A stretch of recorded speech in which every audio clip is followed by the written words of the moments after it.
Donne la parole. Bonjour à tous et à toutes et bienvenue dans l'émission La Voix de Calliope. Aujourd'hui, je vais vous parler de femmes, de transmission, de libération et de renaissance, tout un programme. Je suis issue d'une famille où les femmes donnent beaucoup et je sais que je ne suis pas du tout la seule à vivre dans une famille où les femmes donnent beaucoup trop de leur temps, beaucoup trop de leur énergie à leurs compagnons, à leurs enfants, à leur famille, à leurs amis, à leurs collègues. Et c'est très bien de donner, mais quand on donne trop au point de se sacrifier, on finit par s'oublier. Et parfois, il faut mettre un stop. C'est ce que j'ai compris en avançant dans ma propre vie, car pour moi, il est important que cet héritage-là, je ne le transmette pas à mes enfants. Alors aujourd'hui, j'essaie de mettre en lumière des femmes qui, avant moi, qui m'ont précédée, qui ont ouvert la voie pour mettre en avant ces inégalités, pour refuser le silence et crier nous méritons mieux que ce que nous avons appris à accepter. D'habitude, les journalistes préfèrent attendre, et je sais de quoi je parle, préfèrent attendre donc le 8 mars pour parler des droits des femmes. Alors pourquoi préfère attendre ce mois-là? Parce que le 8 mars est consacré à la Journée internationale des droits des femmes. Donc un petit peu avant, le jour même et après, les journalistes, ils vont à grand renfort de dossiers, de spectacles, d'expositions, d'interviews de figures, de grandes figures féminines contemporaines, mais aussi de mise en avant de figures historiques à travers des documentaires pour parler de la Journée internationale des femmes et de leurs droits. Ce qui est très bien. En soi, ce n'est pas un problème. Sauf que 24 heures pour parler des femmes, ce n'est évidemment pas assez, c'est bien peu. Et j'ai compté 8736 heures où elles sont, alors je peux pas dire qu'elles sont complètement mises dans l'ombre, mais sur lesquelles elles sont moins mises en avant, sur le devant de la scène. Et c'est ça aujourd'hui qui pose un petit peu problème. Et ce qu'on ignore, c'est qu'il y a d'autres événements qui sont tout aussi importants tout au long de l'année, notamment en cette fin d'année. Donc, je ne sais pas si vous connaissez cette campagne qui s'intitule Les 16 jours d'activisme contre la violence basée sur le genre. Cette campagne, elle a débuté le 25 novembre dernier. C'était ce jour-là la journée internationale pour l'élimination de la violence à l'égard des femmes. Et cette campagne se termine le 10 décembre, jour consacré aux droits de l'homme. Cette campagne, c'est un appel qui a pour but de soutenir les familles, les femmes, les victimes, et de passer à l'action avec l'instauration de lois bien plus protectrices à leur égard. Elle donne également l'occasion à des femmes de reprendre conscience de leurs droits à la sécurité, leurs droits à la protection, et surtout prendre conscience de leurs valeurs, de leur dignité, de leur force, de leurs ressources. Aujourd'hui, encore, malheureusement, beaucoup trop de femmes subissent des violences, des injustices et doivent vraiment mener des batailles à force de courage, d'argumentaire, de mobilisation pour faire reconnaître tous leurs droits en fait qui leur sont chers, dont les premiers, les principaux, c'est le droit en fait à la sécurité, à la protection, tout simplement. Alors c'est vrai, ces dernières années, ces derniers mois, ces dernières semaines, les voix des femmes se font de plus en plus entendre. Mais c'est un petit peu une illusion, parce qu'on a l'impression qu'en fait c'est un petit peu nouveau, et c'est ce que décrit un petit peu dans son roman que j'ai apporté aujourd'hui. Alors c'est un roman historique, parce qu'en fait c'est basé sur une grande documentation établie auprès d'historiennes, où Titu Lecoq en fait a écrit, alors son titre, je sais pas si vous le voyez, Pourquoi l'histoire a effacé les femmes. Donc, dans ce livre, la journaliste et écrivaine met en lumière, avec beaucoup de pédagogie et d'humour, ces grandes oubliées qui, de tout temps, pourtant, ont, je cite, régné, écrit, milité, créé, combattu et crié parfois. Et vous allez voir qu'en fait, elle a beaucoup d'humour dans ce livre et qu'il est vrai que ça commence très très mal avec cette histoire, je cite, d'hommes préhistoriques et de Néandertal. 3 millions d'années rien que pour eux, résumées en une image. Un homme grand et fort. Il vient sans doute d'allumer le feu qui brûle à ses pieds. Mais il regarde déjà ailleurs, affronter son destin, à se mesurer au monde, à se battre à main nue avec l'existence. Pour l'instant, il n'est encore qu'un petit moucheron dans un monde hostile. Bientôt, il sera le maître de l'univers. Derrière lui, une femme chevelue est recroquevillée à terre, penchée vers le sol. Elle a l'air de coudre un truc ou de ne penser à rien. On dirait un ectoplasme avec des cheveux. Clairement, il ne faudra pas compter sur elle pour nous mener jusqu'au royaume de la 5G. Alors il est vrai qu'on visualise tous cette image de cet homme costaud et fort qui est peint sur la paroi d'une grotte avec en fond une espèce de petit bout de femme et on ne sait pas trop ce qu'elle fait, elle a l'air de bricoler. Sauf que cette autrice, eh bien, elle a souhaité mettre en lumière en fait les très nombreuses femmes qui se sont battues au fil des siècles. Dans ce livre, elle les rend de nouveau visibles et elles sont nombreuses. Ça commence par les guerrières et les citoyennes dans l'Antiquité. Ça se poursuit notamment, je ne vais pas toutes les citer, mais par les reines et les chevaleresses qui exerçaient en fait leur pouvoir au Moyen-Âge. Il y a aussi les femmes savantes au siècle des Lumières et on en parle un petit peu plus aujourd'hui, mais le rôle majeur et indispensable des femmes durant la Seconde Guerre mondiale. Ou encore la conquête de leurs droits après la guerre. Pour écrire ce livre, je le rappelais tout à l'heure, Titiou Lecoq s'est appuyé sur des découvertes historiques qui sont assez récentes, c'est vrai, et de très nombreuses études. Voilà, ça a été vraiment une vraie enquête d'investigation pour cette journaliste qui à la fois met une dose d'humour pour que ce livre soit plus digeste, que ce soit pas un manuel d'histoire, mais pour vraiment mettre en lumière en fait le rôle majeur des femmes et contrairement à ce qu'on pourrait croire finalement qui n'a jamais cessé, qui a toujours eu lieu. Alors c'est vrai qu'il y a 1001 manières d'honorer les femmes et Emilia Hart, pour la petite histoire, a également réussi ce pari avec son roman La maison au sortilège. C'est un roman captivant sur la puissance des femmes. C'est une autrice assez jeune, d'origine britannique, qui a 26 ans, en fait, est victime d'un accident vasculaire et cérébral. Je pense que le fait de passer après la mort lui donne l'impulsion finalement de d'écrire et d'assouvir son rêve d'enfant, où elle avait toujours eu envie d'écrire un roman. Eh bien, on est ravis aujourd'hui de savoir qu'elle a pu écouter son rêve parce qu'il est vraiment captivant. Alors, ce roman, ça parle de quoi ? Elle suit, et c'est là que ça devient très intéressant, elle suit l'histoire de 3 femmes issues d'une même lignée familiale. Elles s'appellent Alpha, Violette et Kate, sur 3 époques différentes. L'une en 1619, Alpha, Violette en 1942 et Kate en 2019, pardon. Cette œuvre, c'est à la fois historique et fantastique, se veut vraiment engagée en fait, parce qu'elle aborde, Emilia Hart, à travers ce roman, la condition des femmes à travers les siècles et leurs combats à travers plusieurs générations. Donc chacune d'entre elles doit affronter des combats et des contraintes sociales qui leur sont propres, des violences et des discriminations spécifiques à leur siècle pour lutter face à des hommes qui ont voulu les limiter leur autonomie, les limiter leur liberté. Évidemment, ce récit honore leur capacité de résistance et de survie face à la persécution. Donc, pour l'une, c'est le cas d'Alpha en 1619, face à la chasse aux sorcières. Donc, elle a dû combattre la chasse aux sorcières, en fait, tous les combats qui sont menés, les perquisitions et les persécutions. Pour Violette, en 1942, elle doit combattre les violences patriarcales et les violences aussi de guerre. Et enfin, pour Kate, en 2019, elle, c'est un autre combat dont on parle plus aujourd'hui.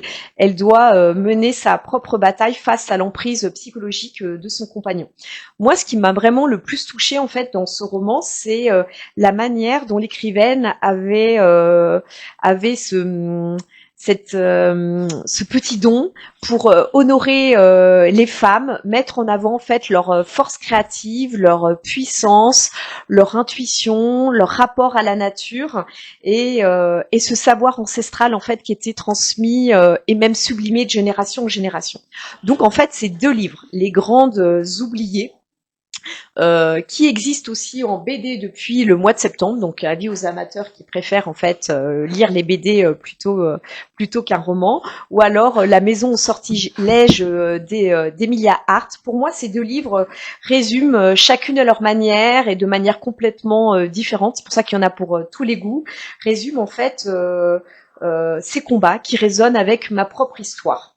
Et la vôtre, j'en suis sûre. C'est pourquoi, en fait, j'ai souhaité aujourd'hui mettre en lumière le droit des femmes et j'ai souhaité inviter dans mon émission La Voix de Calliope, Inès, qui est ma fille, qui a 16 ans. Bonjour Inès. Bonjour maman. Merci Inès d'avoir accepté en fait mon invitation et de venir témoigner sur le plateau d'Artop TV. Merci pour ton courage parce que moi je trouve qu'il en faut pour à 16 ans, je sais pas si j'aurais pu moi à cet âge-là oser parler de ce thème devant la caméra. Alors Inès, ma première question c'est pourquoi tu as accepté d'être mon invitée aujourd'hui sans que j'ai vraiment besoin de te convaincre à grand renfort d'arguments ou que tu aies à subir ma forte pression parentale. Bah, tout d'abord, c'était pour pouvoir sortir samedi. Ah, très bien drôle. sûr. D'accord, t'es une petite maline. Non, mais plus sérieusement, c'est un sujet qui m'a toujours profondément touchée et j'essaye de transmettre des messages à travers mes discussions entre amis ou des discours à l'école, devant mes camarades et mes professeurs. Alors d'accord. Alors ça, c'était ta première, ta première motivation pour venir. Mais est-ce que toi-même, en fait, tu connais autour de toi des personnes en fait qui ont été victimes en fait de d'injustice? Oui, malheureusement, j'ai un entourage qui a été victime d'agressions sexuelles. D'accord. Donc c'est pour ça qu'aujourd'hui, tu tenais à cœur de défendre en fait les droits des femmes. Et malgré tout, comment tu as réussi en fait à avoir ce courage en fait de t'exprimer parce que s'exprimer dans la cour de l'école face à des copines, voire dans la classe, c'est déjà pas mal. Mais face à la caméra, en fait, comment tu as réussi aujourd'hui à dépasser en fait cette peur? Je dirais que c'est en partie grâce à mon éducation parce que toi et papa, vous m'avez toujours soutenue dans mes choix. Vous m'avez élevée avec la liberté de pouvoir m'exprimer et je me suis toujours sentie soutenue et protégée.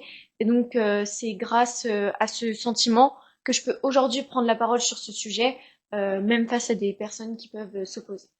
D'accord. Alors, ce que je voulais savoir aujourd'hui, Inès, c'était quelle était la figure féminine qui t'inspire, toi?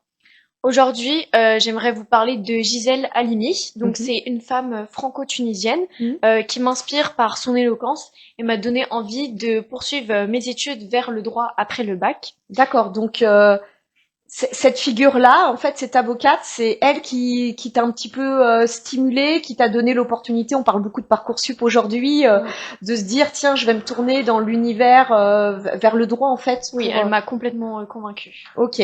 Donc ça a été donc une grande avocate, mais pas seulement, en fait. Ça a été aussi une militante féministe et une femme politique, donc qui a consacré sa vie à défendre le droit des femmes. Ok, alors donc moi je sais pour avoir lu son histoire qu'elle a mené de grands combats, lequel t'a le plus marqué? Donc c'est le procès de Bobigny en 1972, pardon. Donc c'est pendant ce procès, elle a défendu une jeune fille mineure qui a été violée et a souhaité avorter, ce qui était encore interdit à l'époque. Oui, c'est bien de le rappeler qu'à cette époque c'était interdit. Donc peux-tu nous parler davantage de ce procès pour ceux qui ne connaissent pas les tenants et les aboutissants? Donc 5 femmes ont été jugées. Et donc cette jeune fille, Marie-Claire Chevalier, a avorté après avoir été violée à l'âge de 16 ans par un jeune homme de 18 ans qui était dans le même lycée. Et quand elle apprend qu'elle est enceinte, elle demande tout de suite à sa mère de l'aider, qui elle-même va demander à 3 autres femmes de l'aider. Et donc toutes les 5, elles ont été jugées pour complicité ou pratique de l'avortement. Donc ce procès, en fait, il a été l'occasion pour Gisèle Halimi, en fait, d'entamer un combat politique. Il fut déterminant et en quoi il fut déterminant, en fait, ce combat-là et ce procès-là? Gisèle Halimi, elle a assuré la défense de ces femmes. Mhm. Et donc, grâce à son combat, la jeune fille, elle a été déclarée non coupable. D'accord, ok. Et grâce en fait à ce combat politique, qu'est-ce qui s'est passé derrière en fait Est-ce qu'elle a mené d'autres combats politiques? Oui, donc après, le droit à l'avortement a été reconnu en France avec l'adoption de la loi Veil en 1975. D'accord. Donc en fait, si je suis bien, parce que c'est vrai qu'aujourd'hui on parle beaucoup de la loi Veil, c'est ce procès-là qui va être déterminant en fait pour après mener toute la bataille politique qu'on connaît pour faire passer cette loi à l'Assemblée nationale. C'est bien ça? Oui. Ok, donc elle a beaucoup milité en fait pour l'égalité des sexes. Elle a aussi écrit de nombreux livres. Oui, exactement, où elle raconte son combat, donc qui vont inspirer les générations comme la mienne et participer à prendre la parole. Donc en fait, quel que soit son âge, c'est bien de rappeler en fait que toutes les générations aujourd'hui peuvent se battre pour les droits des femmes et qu'on peut tous transformer finalement des injustices en grande cause collective. C'est ça en fait l'idée Ouais. derrière cette histoire de Gisèle Halimi. Euh, alors, je voulais t'interroger sur un autre point. Tu me répètes souvent, je ne suis pas misandre. Donc, être misandre, c'est avoir de la haine ou du mépris envers les hommes en général. Ouais. Mm. Pour moi, c'est hyper important que tu l'aies rappelé et ça Mm. tombe bien. Mhm. Quand je parle des droits des femmes ou que je raconte les luttes ou les combats qui ont été menés par des femmes, comme Gisèle Halimi, c'est pas du tout contre les hommes. Mm. Mon message, c'est clairement pas de dire tous les hommes sont le problème, Mm. mais nous avons tous et toutes le droit de vivre libre, égaux et en sécurité. Ok, donc pour toi, en fait, il est important de construire en fait des relations dans le respect, c'est ça? Ouais, tout à fait. Mm. À s'entraider et à remettre en cause les lois qui sont injustes. Mm. Donc parler des femmes, c'est inviter en fait les hommes à être de nos côtés, à nous comprendre et à agir avec nous, parce que c'est tous ensemble que l'on peut agir. Ok, donc c'est vraiment un combat, si je peux dire, qu'on doit mener main dans la main, tous ensemble en fait, et ça te tient à cœur aussi de le souligner. Donc avant de poursuivre après le bac des études de droit, tu devais avant cela t'engager à choisir quelques spécialités. L'une d'entre elles que tu as choisie s'appelle HLP, donc Humanité, Littérature et Philosophie, pour ceux qui ne connaissent pas. Et donc, en cette rentrée, il t'a été demandé, en fait, par ta professeure, de présenter une cause qui t'était chère. Donc, c'était celle-ci. Est-ce que, pour conclure l'émission, Inès, tu voudrais bien nous lire le discours que tu as prononcé il y a quelques semaines en classe devant ta professeure et devant les autres élèves? Avec plaisir. On t'écoute. Le viol est comme une mort inoculée aux femmes, un jour de violence. Elles coexistent avec leur vie en une sorte de parallélisme angoissant. Par ces mots crus, Gisèle Halimi prend la parole sur les agressions sexuelles pour toutes les femmes qui n'ont su dire une parole devant ces voleurs d'innocence et se sont noyées dans une souffrance silencieuse. Aujourd'hui, je parle à celles qui ont eu peur, à celles qui se relèvent, mais aussi à ceux qui m'écoutent, qui soutiennent et qui choisissent d'affronter la réalité. Femmes, hommes, jeunes filles et jeunes garçons, cette parole nous concerne tous. Chacun et chacune d'entre nous porte sûrement une pensée envers une jeune femme de son entourage à l'instant où je prononce ces mots. Une femme sur 3 âgée de 15 ans ou plus a subi cette profanation du corps. En France, plus de la moitié des femmes ont déclaré avoir subi du harcèlement ou une agression sexuelle au moins une fois dans leur vie. Ces chiffres sont plus qu'alarmants et révèlent une société où trop de femmes ne se sentent ni en sécurité, ni respectées, ni pleinement reconnues dans leur dignité. Derrière ces chiffres se cachent des vies brisées, des corps et des esprits traumatisés. Une pensée est portée à cette jeune femme qui a vu son innocence et sa joie de vivre quitter son âme. Ces violences sexuelles bouleversent leur quotidien, elles affectent leurs études, leur travail, leurs relations, laissant des cicatrices qui vont bien au-delà du corps et de l'esprit. Nous ne pouvons plus détourner notre regard. Nous devons continuer d'agir et protéger les victimes. Nous devons briser le silence et tous soutenir les victimes, car derrière chaque silence, il y a une douleur qui attend d'être entendue. Le changement commence quand le courage de parler devient plus fort que la peur de se taire. Eh bien, merci Inès d'avoir eu le courage et la force de parler, que c'était bien plus important effectivement que la peur de se taire. Un beau témoignage aujourd'hui. Je rends aussi hommage à toutes ces femmes qui expriment chacune à leur manière leur force, leur courage et leur résilience. La semaine dernière, dans mon émission La Voix de Calliope, j'invitais notamment Wassila et Violaine qui témoignaient à leur manière de ce beau parcours de résilience, qui ont lutté face au cancer. Donc chacune à leur manière, en fait, peuvent révéler leurs ressources et leurs forces. Ce combat-là pour honorer les femmes, et c'est bien de le rappeler, et ça fait peut-être discours un peu Miss France, mais ce n'est pas grave, n'est pas du tout dirigé contre les hommes, bien au contraire. Il s'agit aujourd'hui de créer un espace d'harmonie, de respect pour toutes et tous. Un grand merci Inès. Merci à toi.